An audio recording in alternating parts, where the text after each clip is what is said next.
Selamat pagi, di antara mata yang masih ngantuk, tetapi ada rasa semangat yang masih menggema. Setelah selesai jelajah Pulau Sumbawa, kini aku melanjutkan perjalanan menuju Pulau Lombok. Meskipun jarak tempuh yang dibutuhkan memakan waktu 2 jam, tapi aku tuh gak pernah bosan, karena setiap view yang disuguhkan selalu membuatku merasa bahagia.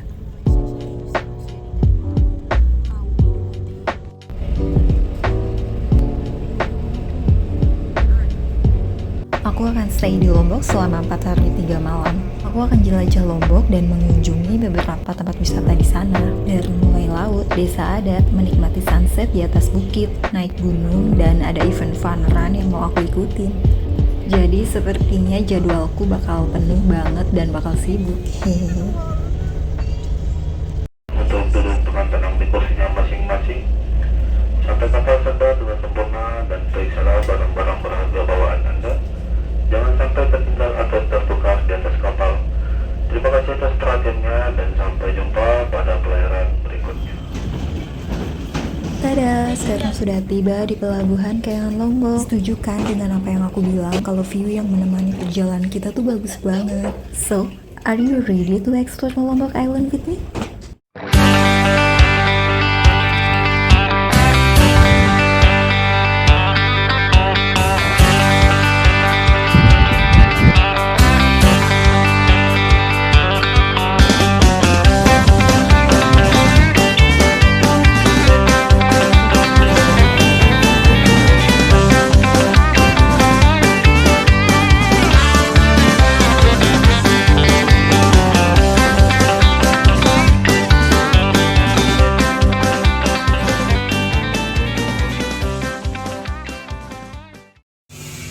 Nah, setibanya di Lombok, sebelum check-in aku mau makan siang dulu karena udah lapar banget anyway. Nah, ini dia menu yang aku pesen, nasi balap puyung khas Lombok. Silak bedahar. Setelah selesai makan, lanjut check-in. Aku stay di sini untuk 3 hari 2 malam dan hotel yang aku pilih di daerah Mataram. Sengaja cari hotel yang lokasinya di kota supaya bisa ngopi-ngopi di cafe dan pergi ke shopping mall.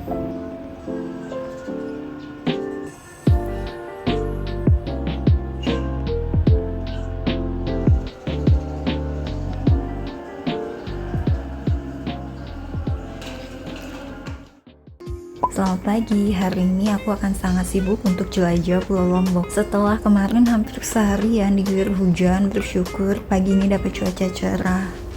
Jadi kita langsung tancap gas untuk mengunjungi destinasi pertama. Tempat yang lumayan cukup terkenal bahkan sampai ke mancanegara. Oh ya, anyway, aku sewa motor di Mataram dengan harga 90.000 untuk 24 jam.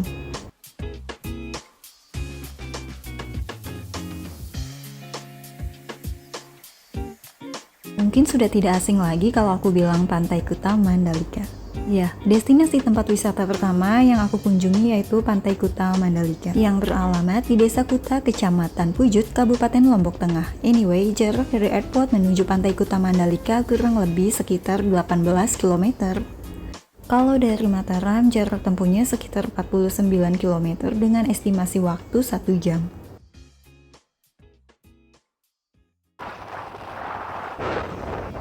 Sebelum memasuki pantai, di sepanjang jalan akan disambut dengan banyak kafe dan pedagang UMKM.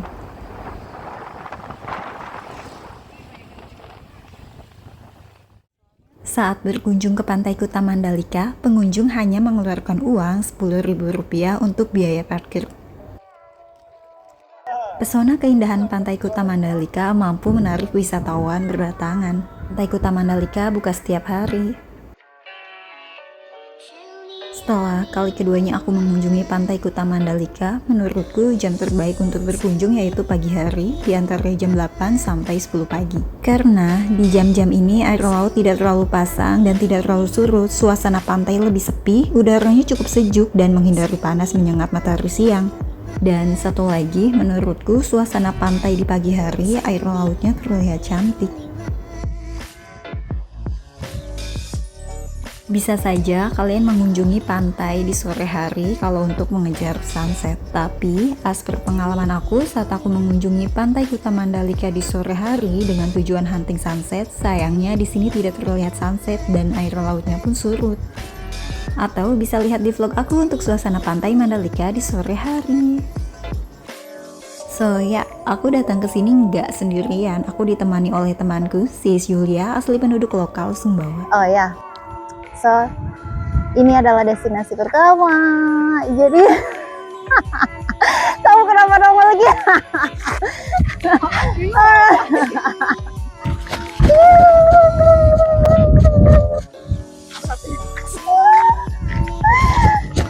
Kita bocilkan. Destinasi pertama ke pantai Kuta Mandalika. Karena itu sebenarnya mau ada plan kan, mau pergi ke area Mandalika, ke Desa Sade.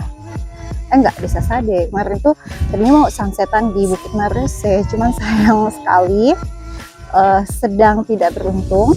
Jadi ada kendala di motornya.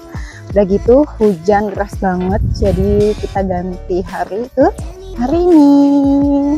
Selamat datang di Kuta Mandalika Lombok. Dan hari ini seneng banget cuacanya, dapet kayak betul-betul blue sky and blue sea also, cuacanya cerah, it's sunny day guys.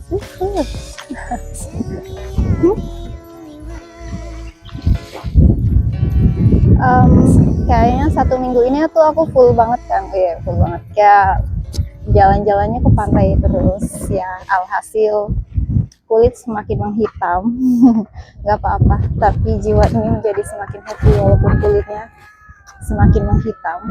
Tapi aku seneng banget sih sama vibes-nya Kuta Mandalika tuh, kayak bersih juga, terus nyaman, terus tuh kayak provide gitu, mau belanja atau makan restoran provide banyak. Aku suka sih.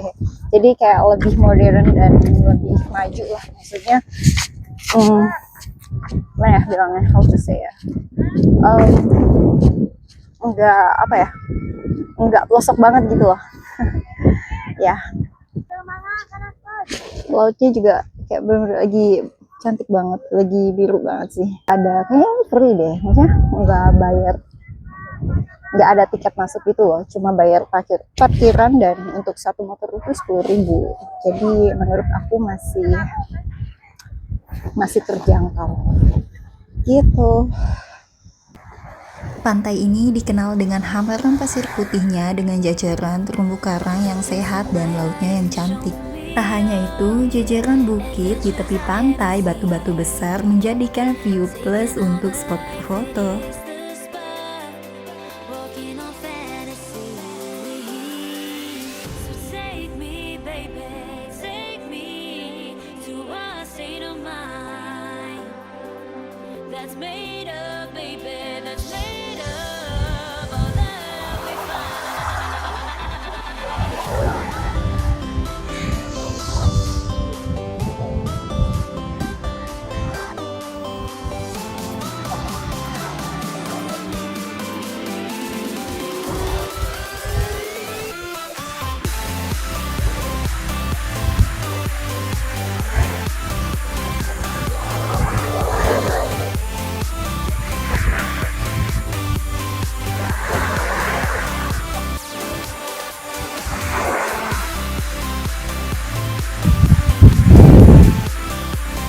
Lihat deh tekstur pasirnya tuh seperti ini ya. Kalau kalian tahu bumbu merica, ini tuh kayak tomat aslinya kayak bumbu merica, kecil-kecil banget, kecil. Aku baru tahu ternyata di Pantai Kuta juga jadi spot mancing favorit untuk penduduk lokal di sini.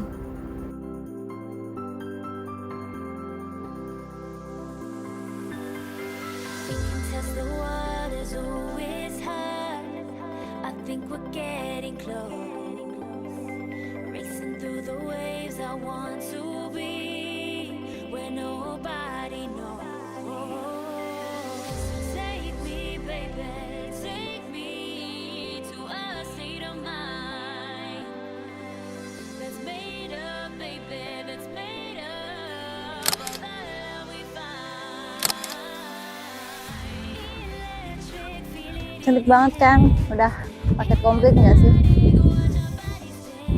Kuta Mandalika cantik banget. Aku suka di sini. Paket komplit. City-nya dapet, bukitnya dapet, lautnya juga bagus, terus ada batu-batuan juga. Very nice.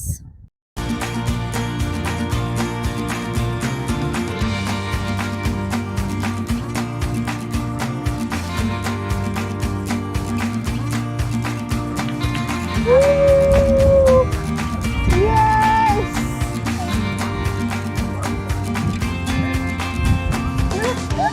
Ayo ke sini.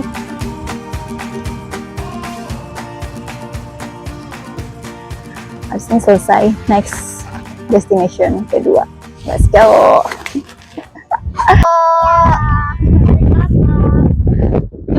Kenalan namanya.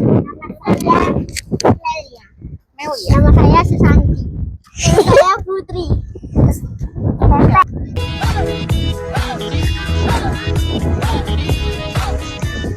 Bye bye. Dah. Pulang. Aku pulang. Dadah. Dadah. Ade, dadah. Dadah. Setelah puas eksplor pantai Kuta Mandalika, perjalananku dilanjut ke Desa Sade. Lokasi Desa Sade berada persis di samping Jalan Raya Praya Kuta. Jadi kalau kalian berangkat dari airport menuju pantai Kuta Mandalika, pasti ngelewatin Desa Sade ini. FYI, untuk bisa menikmati Desa Sade ini, pengunjung tidak dipungut biaya. Tapi sistemnya lebih ke donasi, jadi cukup bayar seikhlasnya lalu mencatat pada buku tamu yang sudah disediakan. Atau kalian bisa sewa guide lokal untuk menemani perjalanan kalian hingga mengenal suku Sasak lebih dalam. Sebelum explore Desa Sade lebih dalam, saya ingin menyewa baju adat suku Sasak terlebih dahulu.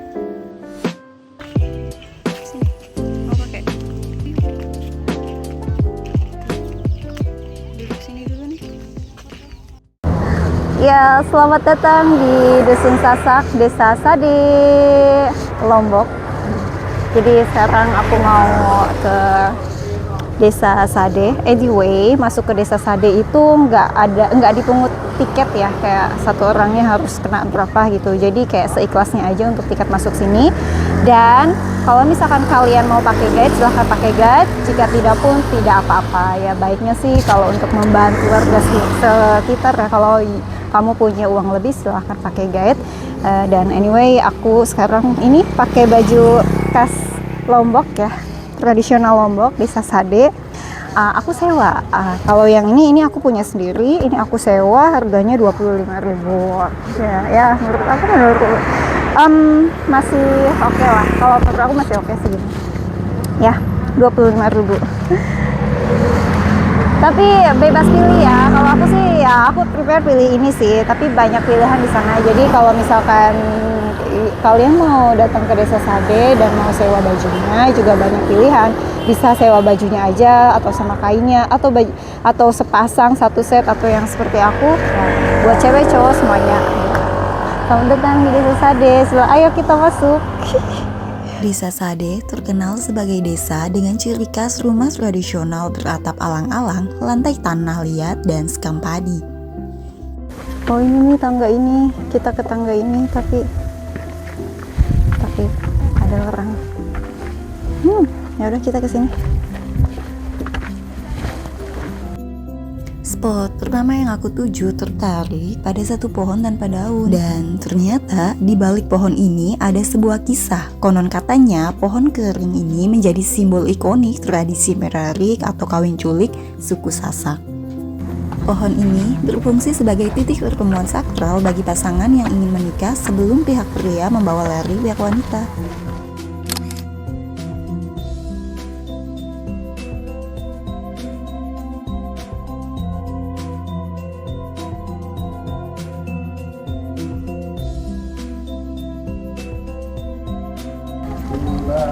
Video.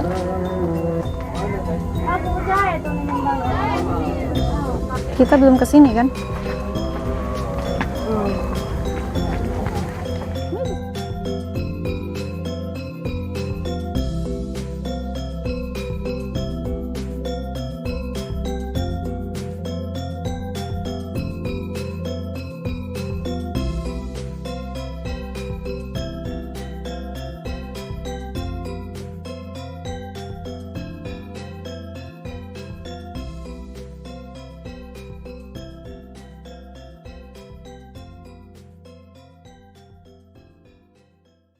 Destinasi berikutnya, saya ingin menikmati sunset di salah satu bukit yang cukup terkenal di Pulau Lombok.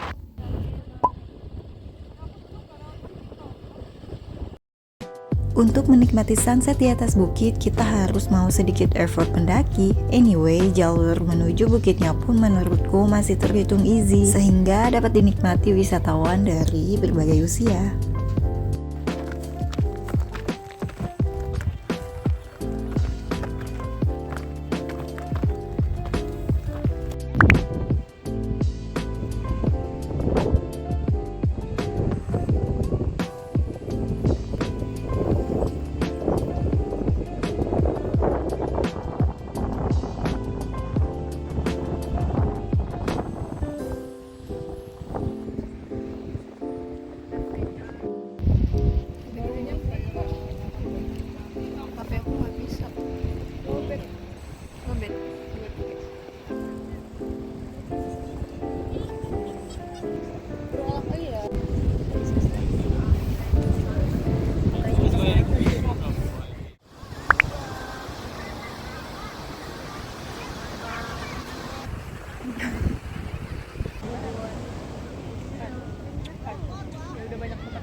Menikmati hari kedua di Lombok, aku cuma pergi berbelanja di Mataram dan sorenya menikmati sunset di pantai Loang Balok yang lokasinya nggak jauh dari pusat kota Mataram dan penginapanku.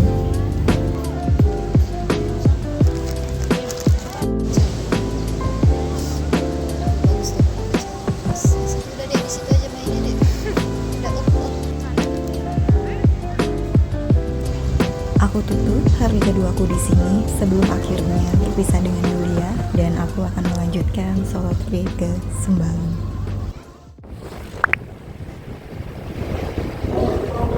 Menikmati hari ketiga, aku memutuskan untuk tektok ke Bukit Savana dengan membayar ojek Rp20.000 dari penginapanku menuju Bukit Savana. Let's go. Oh iya.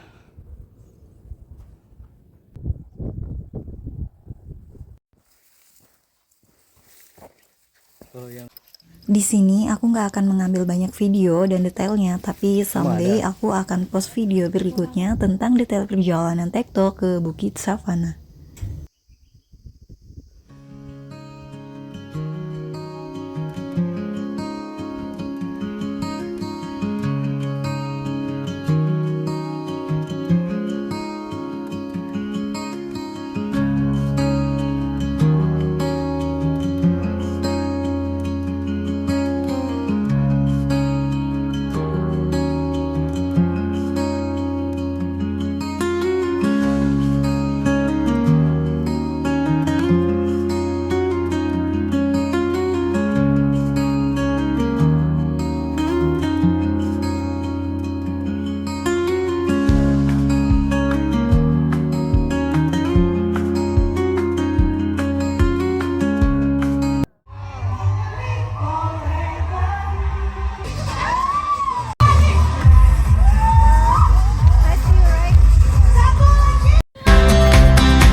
Singkat saja video di hari keempat ini, tapi aku sangat menikmati perjalanan luar biasa ini, dari menikmati lautan, sunset di bukit, naik gunung, dan juga menikmati event Rinjani Koloran. Aku Belinda Septia, senang bisa berbagi pengalaman dan perjalanan ini, dan sampai bertemu di perjalanan berikutnya.